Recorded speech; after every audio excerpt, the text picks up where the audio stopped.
Okay, so let us talk about quiz number 10.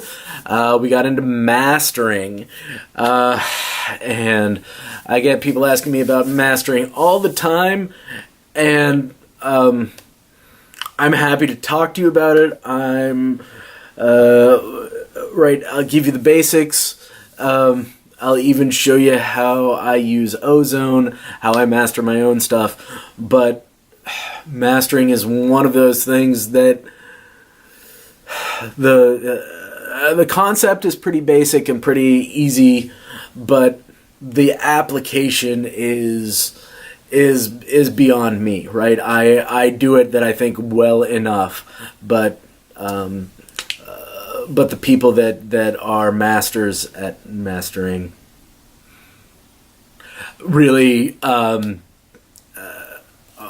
are doing things beyond what I think I understand, or to a level that I don't really hear. Anyway, mastering is the final creative step in making a record. It's the last time that anything artistic is intentionally going to be put into the record.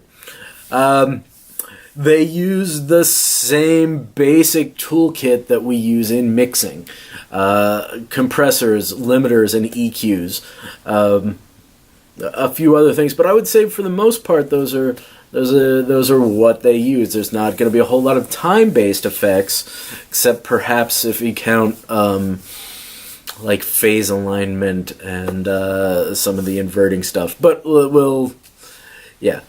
again, it gets real deep real fast. But then we're going to go back to dither. Dither is something that they're going to use in mastering as they are going from the higher bit resolution to the lower bit resolution, and is used to correct those digital timing errors, the digital conversion errors. Sorry. Overcompression is bad.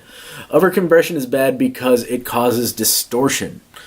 There was a whole probably decade that was called the loudness wars, and record companies wanted their record to be louder than their competitors' records. They thought it sold more records, it sounded louder on radio, so you could impress the listeners more or whatever. And so every record had to be as loud as possible, and this created a lot of distortion. Okay, so we'll move on from that. Metadata is the last thing I want to talk about, and this was kind of the thing that would often make me angry in my early days of trying to make compact discs.